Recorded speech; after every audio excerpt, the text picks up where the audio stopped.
네, 우리 시편 57편 우리 1절에서 우리 8절까지 말씀 우리 찾으신 줄 알고 저와 함께 교독하도록 하겠습니다. 하나님이여 내게 은혜를 베푸소서, 내게 은혜를 베푸소서. 내 영혼이 주께로 피하되 주의 날개 그늘 아래에서 이 재앙들이 지나기까지 피하리이다. 시원하신 하나님께 부르짖으며 또 나를 위하여 모든 것을 이루시는 하나님께, 그가 하늘에서 보내사 나를 삼키려는 자의 비방에서 나를 구원하실지라. 셀라. 하나님이 그의 인자와 진리를 보내시리로다. 내가 불쌍한 자들 중에 누웠으니 곧 사람의 아들들 중이라. 그들의 이는 창과 화살이요 그들의 혀는 날카로운 칼 같으니. 하나님이여 주는 하늘 위에 높이 들리시며 주의 영광이 온 세계 위에 높아지기를 원하나이다. 그들이 내 걸음을 먹으려고 그물을 준비하였으니 내 영혼이 오르도다. 그들이 내 앞에 웅덩이를 팠으나 사기들이 그 중에 빠졌도다. 슬라. 하나님이여 내 마음이 확정되었고 내 마음이 확정되었사오니 내가 노래하고 내가 찬송하리이다. 내 영광아 깰지어다. 비파야 수금아 깰지어다. 내가 새벽을 깨우리로다. 아멘.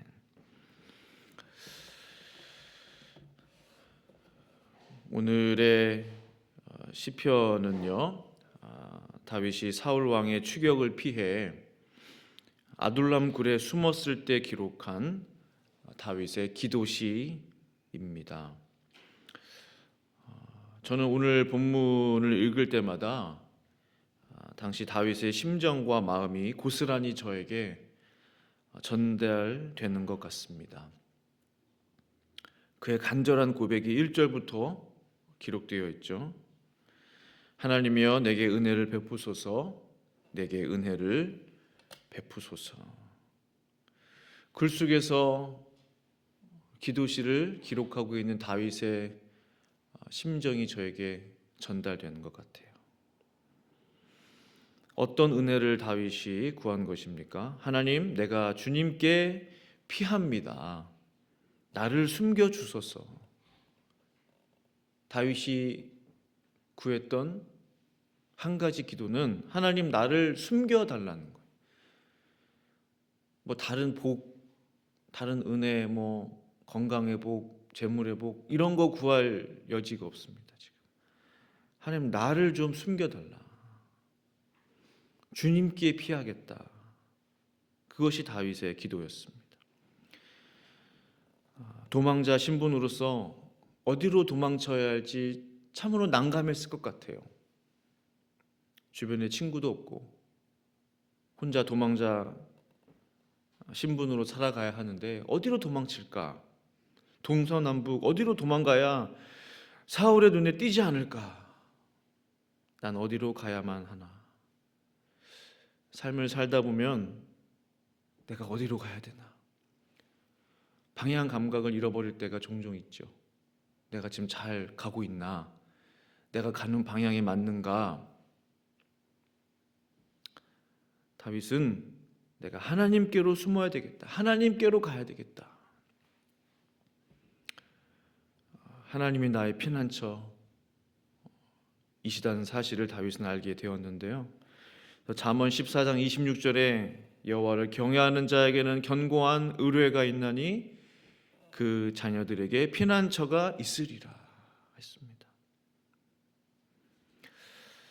다윗은 하나님을 그의 피난처로 삼고 아둘람 굴 깊은 곳으로 숨어들었습니다. 굴 속에 들어와 보니 다윗보다 더 원통하고 억울한 사람들이 가득 있는 거예요. 사무엘상 22장 1절 2절에 이렇게 기록합니다. 그러므로 다윗이 그곳을 떠나 아둘람 굴로 도망하매 그의 형제와 아버지의 온 집이 듣고 그리로 내려가서 그에게 이르렀고 환난당한 모든 자와 빚진 모든 자와 마음이 원통한 자가 다 그에게로 모였고 그는 그들의 우두머리가 되었는데 그와 함께한 자가 400명 가량이었더라. 내 코가 석자 이런 말 아시죠? 예. 그러니까 자신의 콧물을 닦아낼 겨를도 없는, 닦아낼 여유도 없이 도망 다니고 있는 어떤 그런 모습이죠. 정말 다윗이 그런 고백을 할 수밖에 없어요. 내 코가 석자인데. 다윗에게 모여든 사람들 중에 정상적인 사람은 하나도 없었습니다.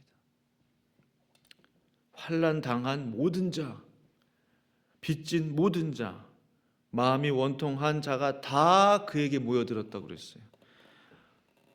다윗도 지금 마음이 힘들어 죽겠는데 그렇게 모여든 사람들이 400명 가량 되었습니다. 저는 가끔 성도님들의 원통한 이야기들을 듣게 됩니다. 억울한 그 말들을, 사연들을 듣게 돼요.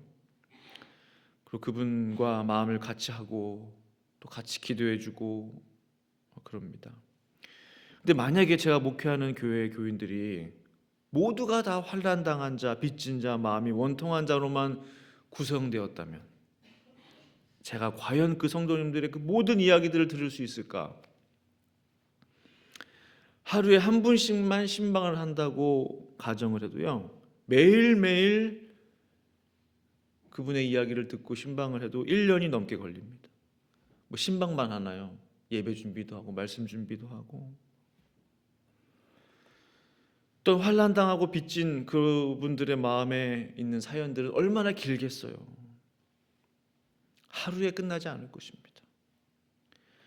참으로 힘든 목회 형편이 되고 말 거예요. 그 모든 분들의 이야기를 듣게 된다면. 그런데 놀랍게도 다윗은요, 그 모든 400여 명이나 되는 사람들의 우두머리가 되었다라고 기록하고 있어요. 젊은 나이에 다윗이 그 모든 환난 당하고 빚지고 원통한 사람들의 말을 다 들어주고 그들의 보스가 됐어요. 우두머리가 됐어요. 이 말은 다윗이 그 모든 사람들의 마음을 얻었다라는 것입니다. 가장 힘든 형편에 있는 사람들의 마음을 얻었어요. 그러면 정상적인 사람들의 마음을 얻기는 더 쉬운 거죠. 그 모든 사람들의 이야기를 다 들어주었습니다. 하나님께서는 사실은 사울의 칼날로부터 다윗을 또 숨겨주시고 다윗을 훈련시키시기 위해서 도망자의 삶을 살게 하셨는데요, 또 다른 하나님의 훈련 과정 가운데 하나가 바로 이 아둘람 굴에서의 마음이 원통하고 빚지고 마음에 상처가 많은 이 사람들을 어떻게 자신의 사람들을 만들어가는 그 훈련을 한 것 같아요. 이미 다윗을 왕으로 예정해 놓으시고 그 왕의 수업을 받게 하신 것입니다. 어디서 이 400명이나 되는 빚지고 마음이 원통한 사람들의 이야기를 들어줄 수 있는 기획을 어디서 얻겠어요? 도망자의 삶을 살다 보니까 함께 도망치고 있는, 숨어 있는 그 사람들을 만나게 된 것 아니겠습니까? 이것은 특별한 하나님의 은혜죠. 사울도 경험하지 못했던 그 어떠한 왕도 가장 마음이 가난한 그 사람들과 함께 그 오랜 시간 보낼 수 있는 이 기회를 얻지 못했다는 사실. 왜 나에게 이런 사람들이 오는 거야? 왜 매일매일 이 사람들의 이야기를 들어줘야 돼? 나도 힘들어 죽겠는데. 다윗은 그러한 불평불만하지 않았어요.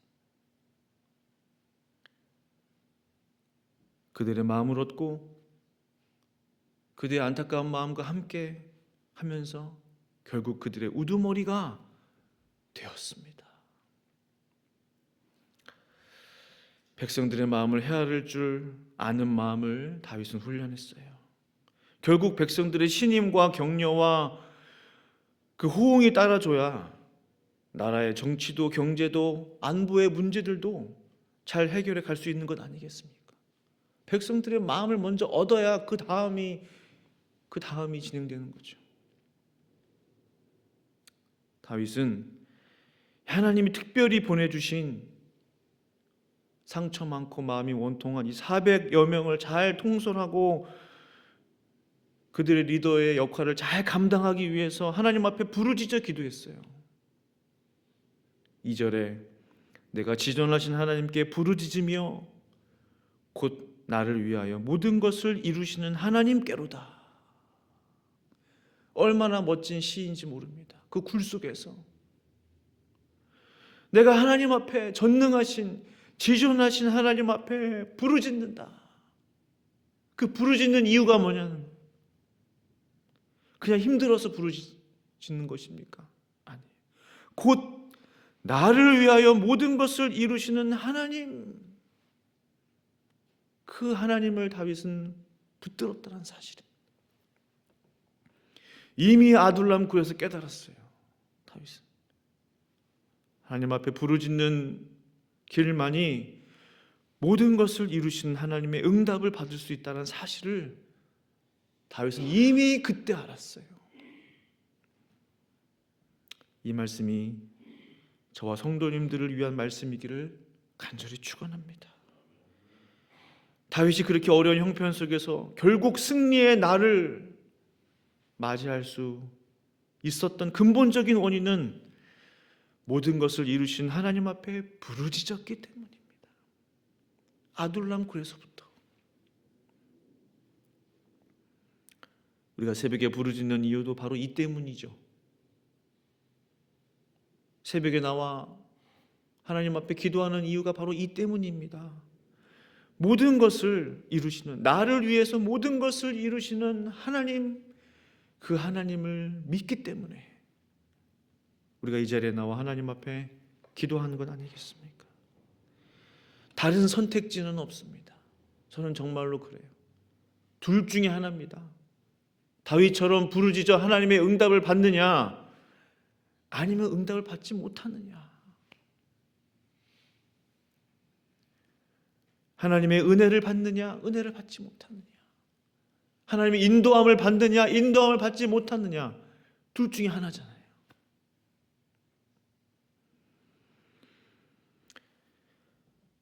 다윗의 하루하루의 삶이 얼마나 살얼음 걷는 것처럼 위태로웠는지요.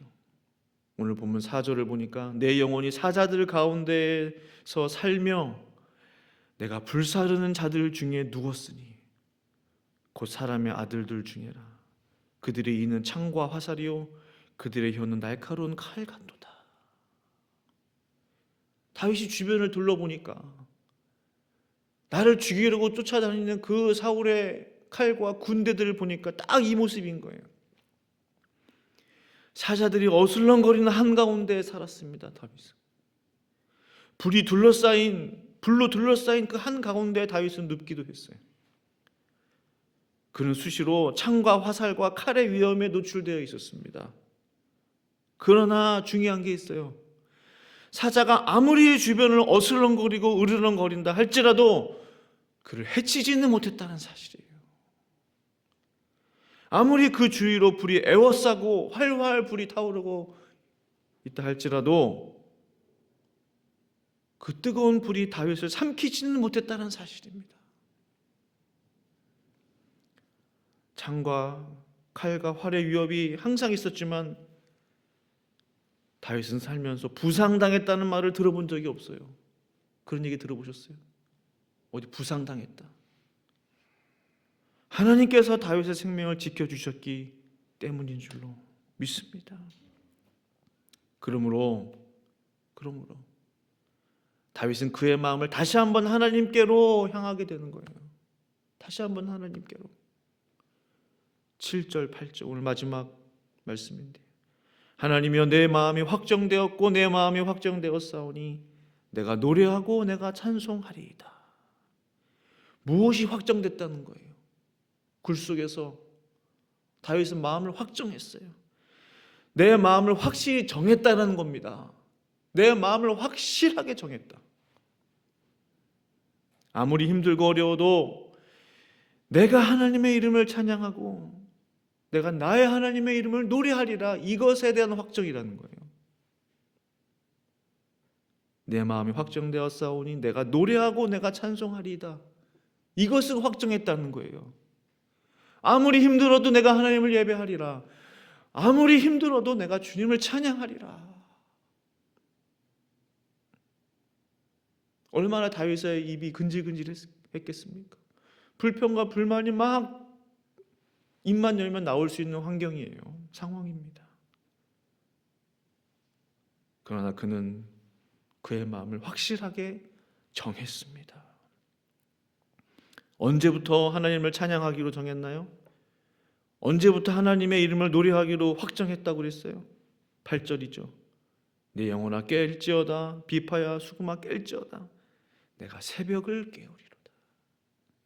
새벽부터, 아침부터, 내가 눈 뜰 때부터 나의 피난처이신, 나의 도움이신, 구원이신 하나님의 이름을 찬양하고 노래하리라. 그것에 대한 확정을 했다는 거예요. 그것에 대해.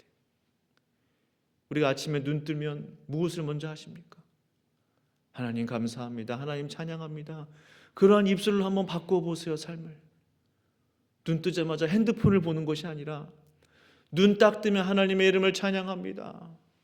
하나님의 이름을 노래합니다. 다윗은 그러한 삶을 살기로 확정했다는 사실입니다.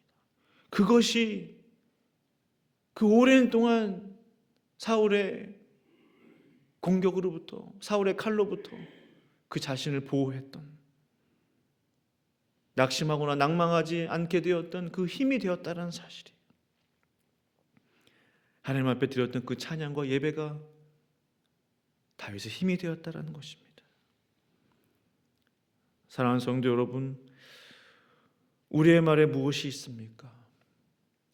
우리의 입술에 어떠한 불평과 불만이 있습니까? 어려움이 있습니까? 요즘 내 삶의 이슈는 무엇입니까? 갈등이나 문제가 있나요? 하나님께서 허락하시는 문제는 항상 문제 뒤에 숨은 주님의 뜻이 있습니다. 다윗을 보니까 그래요. 다윗을 보니까 정말 그래요. 주님의 숨은 계획이 있습니다. 우리가 지금은 알지 못하지만 훗날 알게 될 거예요. 하나님은 나에게 그런 사람들을 붙여주신 이유가 있었구나. 하나님이 나에게 이런 사람들을 만나게 하신 이유가 있었구나. 그러나 다윗은 자신의 삶의 이 큰 문제들 속에 빠지지 않고 하나님을 찬양하고 노래하기로 마음을 확정했습니다. 오늘 성도님들께서는 어떻게 하시겠습니까? 하나님을 찬양하고 예배하는 것이 나를 살리고 나를 구원하는 힘이 될 것입니다. 이 새벽에 전능하신 지존하신 하나님 앞에 우리의 찬양과 경배와 또한 우리의 기도를 올려드릴 수 있기를 간절히 축원합니다. 기도하시겠습니다.